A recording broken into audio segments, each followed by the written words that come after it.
Je peux être surpris que nombre de Coréens écrivent le petit doigt en appui sur un support et me borner à le constater.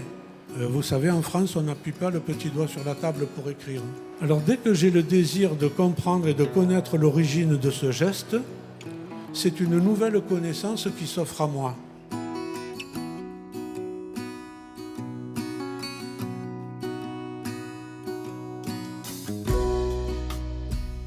Votre pays, votre petit pays, est devenu un pays phare dans le monde grâce à son soft power qui a commencé dans les années 90.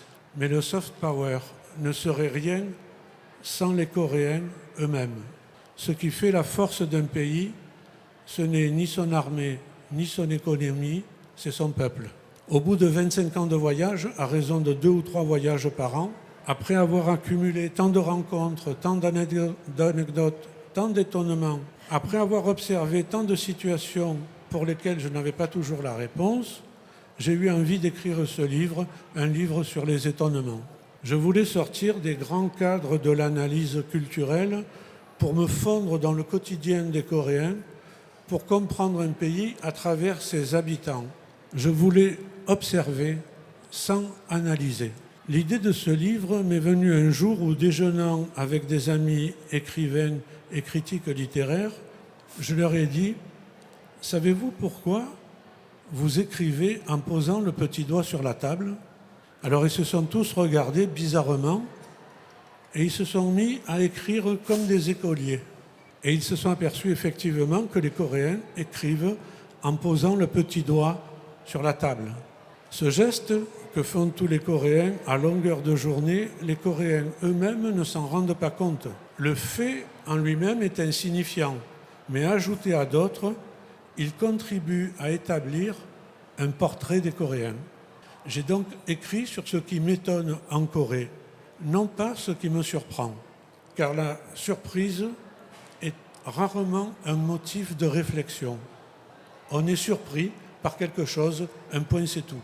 Mon but était de parler de ce dont on parle rarement chez les Coréens et me demander mais pourquoi je suis étonné. Si, par exemple, vous gagnez à la loterie, vous êtes surpris, mais vous n'avez pas d'explication possible. Vous savez seulement que vous avez eu de la chance. L'étonnement, pour qu'il puisse être à l'origine de la philosophie, suppose qu'on ne comprenne pas ni le sens ni la raison de pourquoi on est étonné. Et c'est dans cet espace entre les deux formes d'étonnement, d'incompréhension, que l'étonnement puise sa réflexion. Je peux être surpris que nombre de Coréens écrivent le petit doigt en appui sur un support et me borner à le constater. Vous savez, en France, on n'appuie pas le petit doigt sur la table pour écrire. Alors dès que j'ai le désir de comprendre et de connaître l'origine de ce geste, c'est une nouvelle connaissance qui s'offre à moi. Vous voyez, pour un geste aussi facile, tout ce que le philosophe doit penser pour savoir d'où ça vient.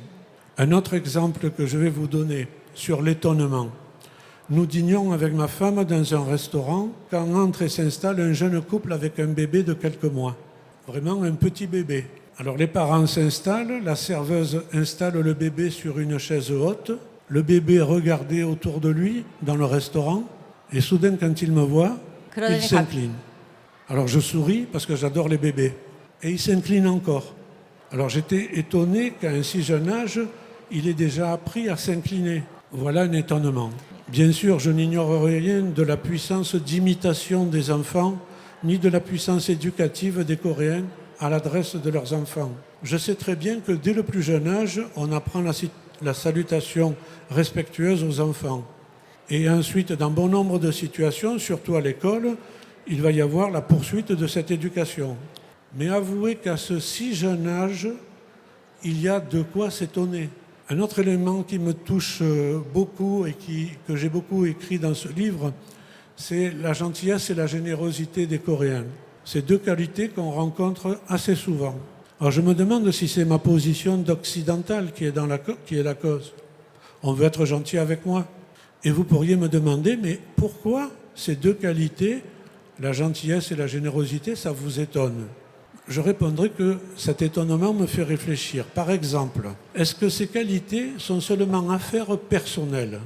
Ou bien il y a une culture de la générosité dans le pays.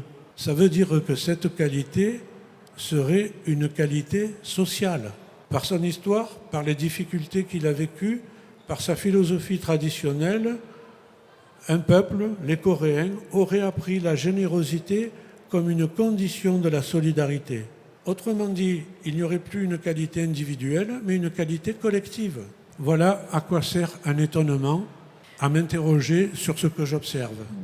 Le sens pratique des Coréens est rarement pris en défaut.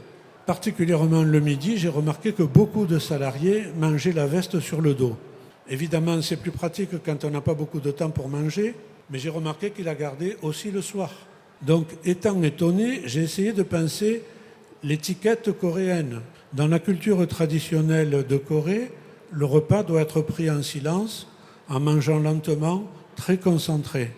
Et effectivement, je vois beaucoup de Coréens manger en silence. Mais j'ai vu la même scène dans un restaurant coréen à Paris, où un Coréen mangeait avec la fameuse veste matelassée sur le dos en silence. Pour un Français, c'est impensable. Qu'on ait ou qu'on n'ait pas le temps, dès qu'on arrive au restaurant, on enlève la veste. Alors voilà, le but de ce livre, c'est ça, c'est relever des situations du quotidien qui sont étonnantes pour un Français.